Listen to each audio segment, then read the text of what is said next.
Bismillahirrahmanirrahim. Donc, on va continuer avec la notion de VLSM et FLSM.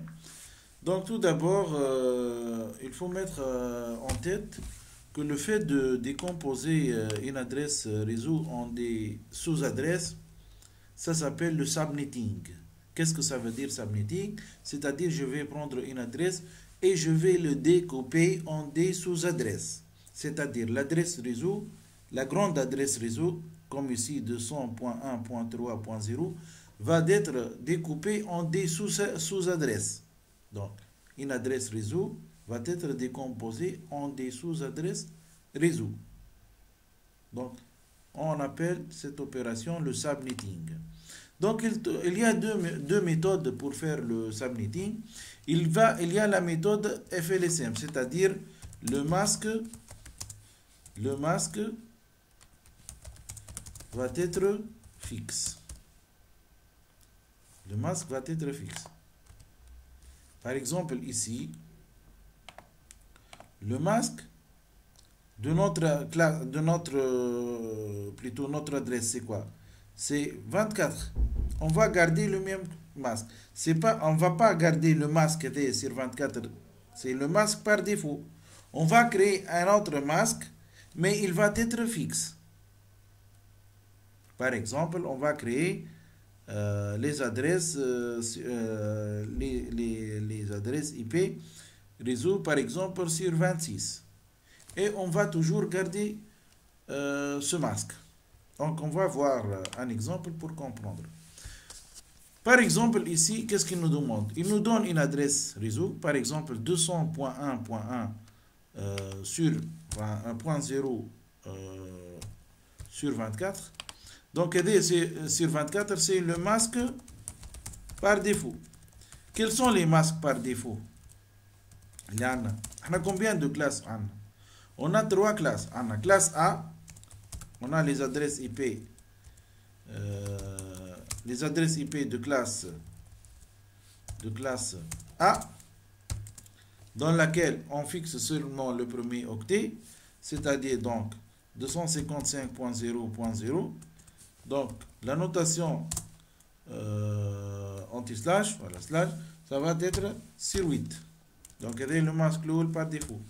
Le deuxième masque par défaut pour la classe B, admettons le masque 255.0.0, ça va être sur 16. Et pour la classe C, dont le masque 255.0, la notation slash va être sur 24. Et donc, ce sont les masques par défaut. Nous, on va personnaliser ces masques. Donc, par exemple, ici, qu'est-ce qu'il nous demande? Ici, qu'est-ce qu'il nous demande? Il nous donne une adresse réseau 200.1.1.0 sur 24, qui est le masque par défaut. Et il nous demande de décomposer cette adresse en deux réseaux. Donc, à cette adresse, on va y extraire deux réseaux. Donc, la seule solution, c'est de modifier le masque. Comment on va modifier le masque? Donc, la méthode que je vais admettre est la suivante. La première étape, étape 1. La première étape. Qu'est-ce que je vais faire dans cette étape? Je vais écrire l'ancien masque, le old mask. Donc ici, c'est quoi le old mask? Puisque c'est 24, c'est 1, 1, 3, 8, 1. Donc 1, 2, 3, 4, 5, 6, 7, 8. Point. Donc, je vais écrire l'ancien masque en binaire. En binaire. Et c'est le old mask. Maintenant, étape 2. Étape 2, qu'est-ce qu'il me demande? Il me demande de décomposer cette adresse en deux réseaux. Donc, j'ai besoin de deux sous-réseaux. Ces deux sous-réseaux. Donc, je dois chercher, il me faut combien de bits? Il me faut combien de bits à emprunter de la partie haute? Donc 2 exposant n, par exemple comme ça, 2 exposant n. Le n, ça représente le nombre de bits.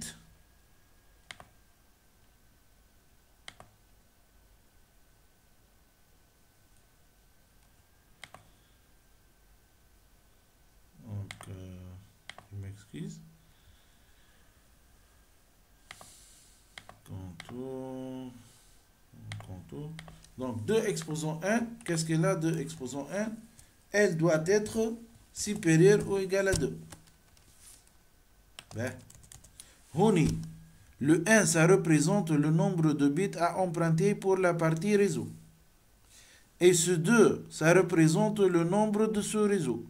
Donc, puisque j'ai besoin de 2 ce réseau, donc je dois résoudre cette équation. C'est quoi cette équation? C'est 2 exposant 1, c'est-à-dire 2 à l'exposant de nombre de bits à emprunter doit être supérieur ou égal au nombre de réseaux. Donc, normalement, le 1 va être combien? Le n est égal à 1. Donc, je dois emprunter un seul bit de la partie haute. Je passe maintenant à l'étape 3. Puisque j'ai déterminé le nombre de bits à emprunter pour créer ces deux réseaux, donc je passe à l'étape 3. Qu'est-ce que je vais mettre dans l'étape 3? Je vais écrire le nouveau masque. Donc le new mask. Le new mask va être égal à quoi? Donc le new mask va être égal normalement, puisque je vais emprunter un seul bit. Donc ça va être l'ancien masque, mais je vais emprunter un bit. Donc ce bit va être le bit à emprunter. De cette façon, normalement le masque a changé. Donc normalement le masque va devenir sur combien?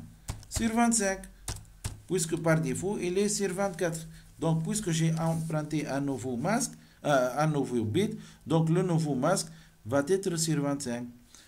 Ben, étape 4.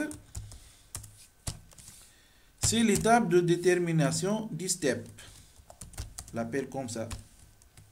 C'est-à-dire la marge ou le saut entre les adresses. On va comprendre ça pour la suite. Regardez bien. Ici, normalement, vous savez qu'on a les bits, puisqu'on a 8 bits. Donc, le 8e bit, sa valeur est 128. Le bit d'avant, 64. Le bit d'avant, 32. Celui d'avant, 16. 8. Par la suite, 4. Par la suite, 2. Et à la fin, 1. Donc, si on a 4 bits, donc le premier va être 1, le deuxième 2. Parce que, qu'est-ce qu'on fait maintenant? Supposons, comment on le calcule? Pour convertir maintenant cette valeur dans la base 2. Normalement, c'est la base binaire. Donc, pour convertir cette valeur dans la base 10, qu'est-ce qu'on doit faire? Donc, on doit mettre 2 exposant 0 plus 2 exposant plutôt 0 fois 2 exposant 0 plus toute méthode. Donc, je vais le faire avec, par exemple, si j'ai une valeur comme ça, 0.0,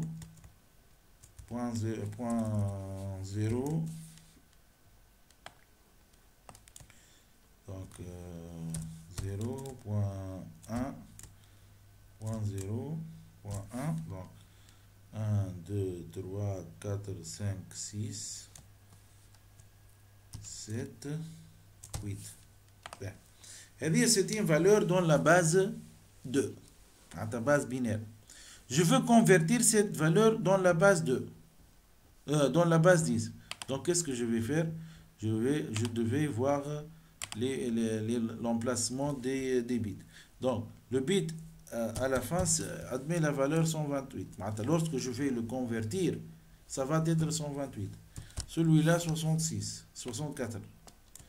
Celui d'avant, c'est 32. Par la suite, 16. Par la suite, 8. Par la suite, 4.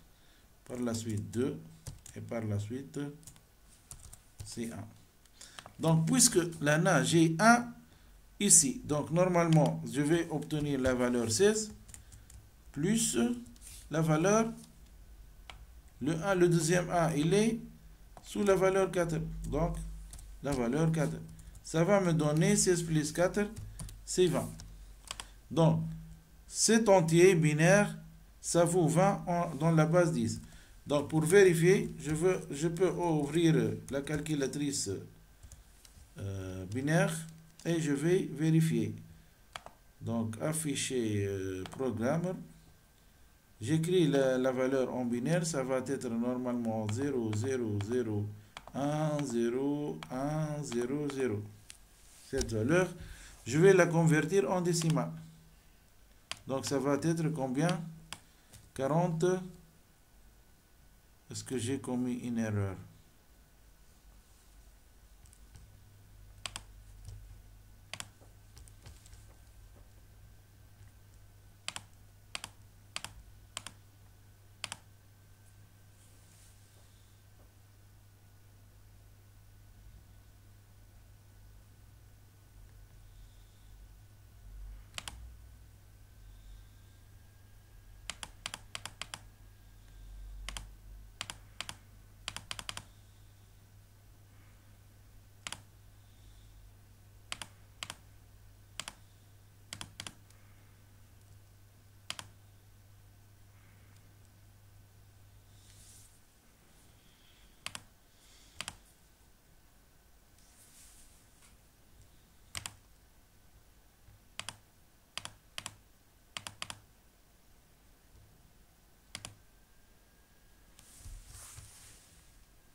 Donc, on a la valeur now. Donc, je vais répéter. Normalement, 1, 0, 100. Donc, en décimale, ça va être combien? Ça va être 20. Voilà, donc le compte est bon. Donc, normalement, je suppose que vous avez compris et vous avez normalement maîtrisé cette méthode en classe. Donc, revenons à notre exercice. Maintenant, on va convertir. Qu'est-ce qu'on va convertir? On va voir plutôt le step. On va chercher le step. Le 1 ici, il est au dernier bit. Donc, le step va être 128. Donc, le step, ça va être égal à 128. Comment j'ai connu cette valeur? Je vais prendre le dernier octet.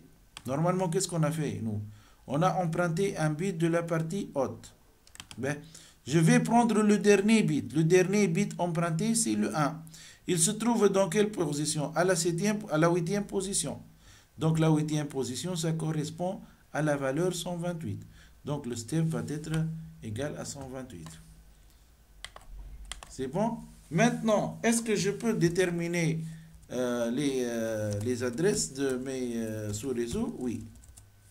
Donc, si j'ai le step, je peux déterminer les adresses de mes sous-réseaux. Donc, l'étape 5. La première adresse, donc rappelons que notre adresse de départ, c'est 200.1.0 avec le nouveau masque, c'est 25. L'adresse suivante, ça va être combien? Ça va être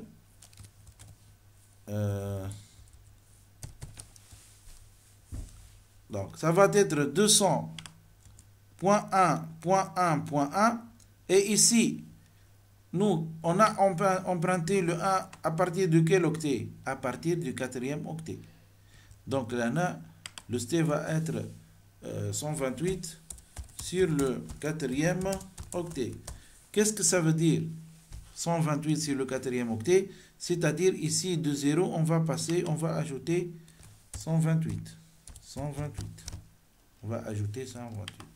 Donc la première adresse, ça va être 100.1.1.0. La deuxième adresse va être 100.1.1.128. Pour la première adresse, elle va nous donner quelles sont les adresses possibles. Les adresses possibles sont de 200.1.1.1 jusqu'à la dernière adresse. Normalement, ça va être l'adresse qui précède cette adresse, c'est-à-dire 100.1.1.127. Bien sûr, le masque sur 25 et sur 25. Ben, la première adresse, la dernière adresse, ça va être normalement l'adresse de diffusion. Et c'est l'adresse de diffusion. On a la dernière adresse, ça va être l'adresse de diffusion. Donc normalement, pour les hôtes, ils vont prendre les adresses de 200.1.1.1 sur 25 jusqu'à 200.1.1.126. Et donc pour les hôtes. Pour cette adresse, on a besoin de savoir l'adresse, la troisième adresse, pour pouvoir trouver l'adresse de diffusion. Donc 200.1.1. Normalement 128 plus 128, ça va être 256. Mais où nous, est-ce qu'on a besoin, est-ce qu'on peut écrire 256? Non, 256, c'est-à-dire 255 plus 1. Le 1, ça va affecter le dixième octet. Donc là, on va ajouter un 1. Donc, c'est l'adresse suivante. Donc l'adresse suivante, quelle est l'adresse qui la précède? C'est l'adresse 200.1.254.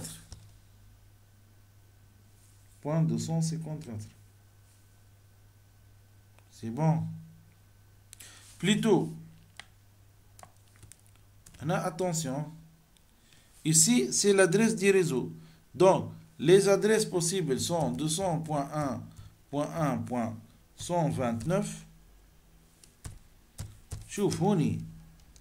C'est comme si, c'est le 0. D'habitude, l'adresse du réseau, ça se termine par 0. Par la suite, on commence, on ajoute 1 et on commence de spécifier les adresses IP de nos hôtes. Par contre, ici, c'est plus le 0 parce qu'on a changé le masque. On a fait une modification. Donc, ce qui est sur cette modification va affecter l'adresse réseau. Donc, 200.1.1.128, c'est l'adresse de tout le réseau. L'adresse réseau qui est l'adresse de tout le réseau. La première adresse, ça va être quoi? Il y a l'adresse suivante.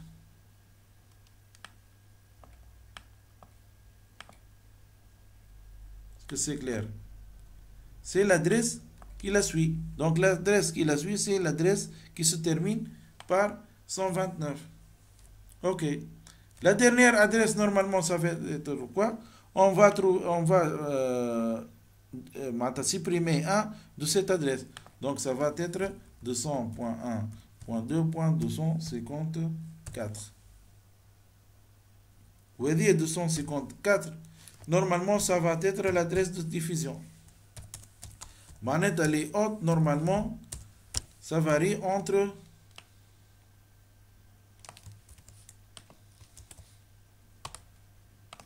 les hautes vont varier de 229 jusqu'à 253. De cette façon. Voilà. Donc, c'est la méthode FLSM. Pourquoi? Parce qu'on a fixé le masque. Donc, remarquez bien, la première adresse, ça va être avec le masque le masque 25. La deuxième adresse réseau, ça va être aussi avec le masque 25. Donc, de cette façon, on a utilisé cette adresse qui est le 200.1.1.0 sur 24, qui est le masque par défaut. On a modifié le masque de telle sorte qu'on a sorti deux autres adresses pour deux ce réseau. Donc ici, normalement, on va prendre cette adresse.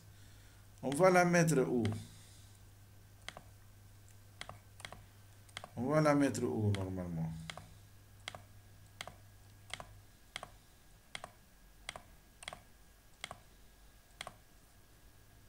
On va la mettre ici. Et la deuxième adresse, on va la mettre ici.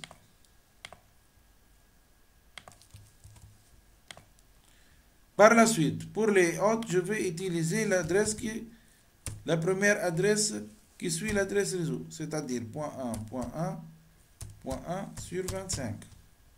Et ici, qu'est-ce que je vais utiliser? Normalement, l'adresse suivante qui va être 200.1.1.2 sur 25. Ici, normalement, je vais utiliser l'adresse 200.1.1.129 sur 25.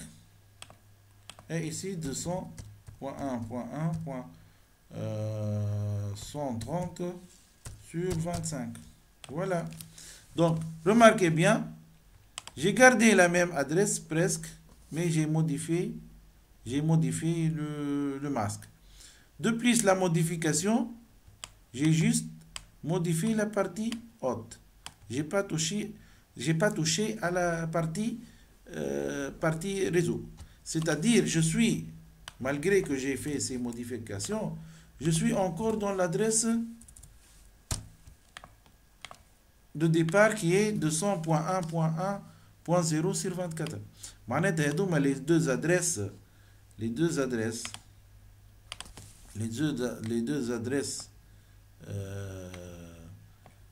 200.1.0 sur 24 sur 25 et l'adresse 200.1.1.128 sur 25 sont incluses dans l'adresse 200.1.1.0 sur 24.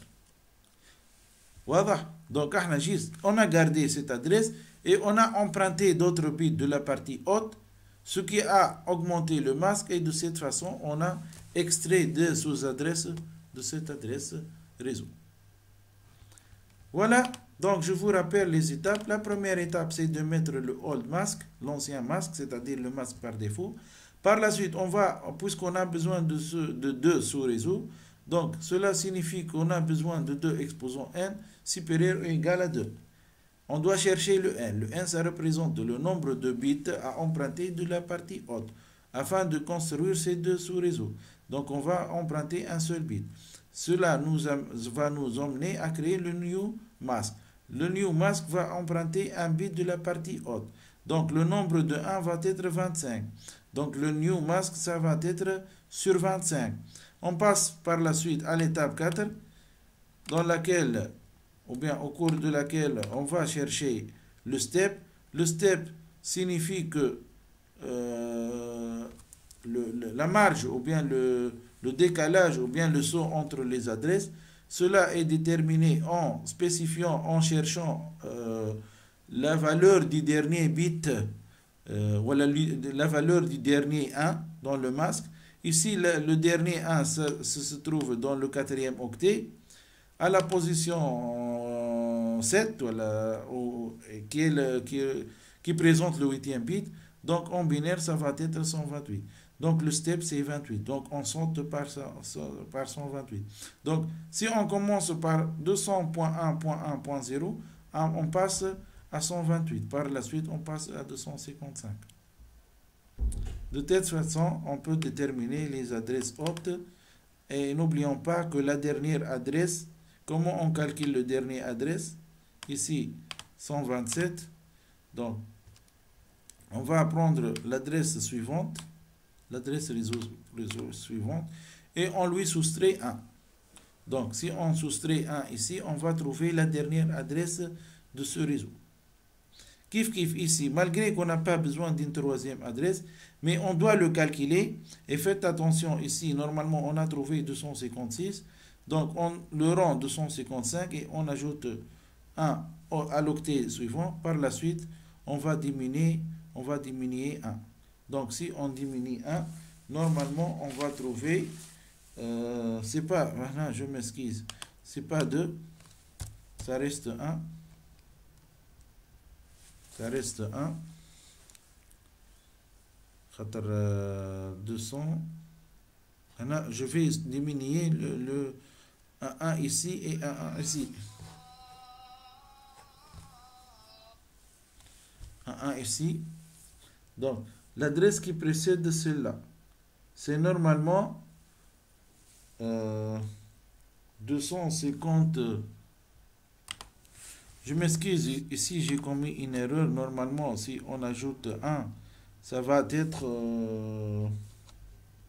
2 et ça revient 0.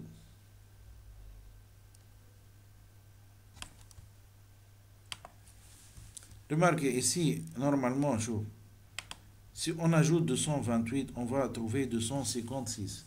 Donc 256, on ajoute 1 à l'octet suivant et cet octet va devenir 0. Ben, puisqu'il est devenu 0, donc normalement, pour trouver l'adresse ici de diffusion, on va soustraire 1. Donc ça va devenir 200.1.1, 255. Ici, 255. Donc les hautes vont être de 200 jusqu'à 254. Voilà, c'est la correction. Je m'excuse une autre fois pour cette erreur. Voilà, donc j'espère que ça a été bien clair et je vous retrouve dans la prochaine vidéo. Merci.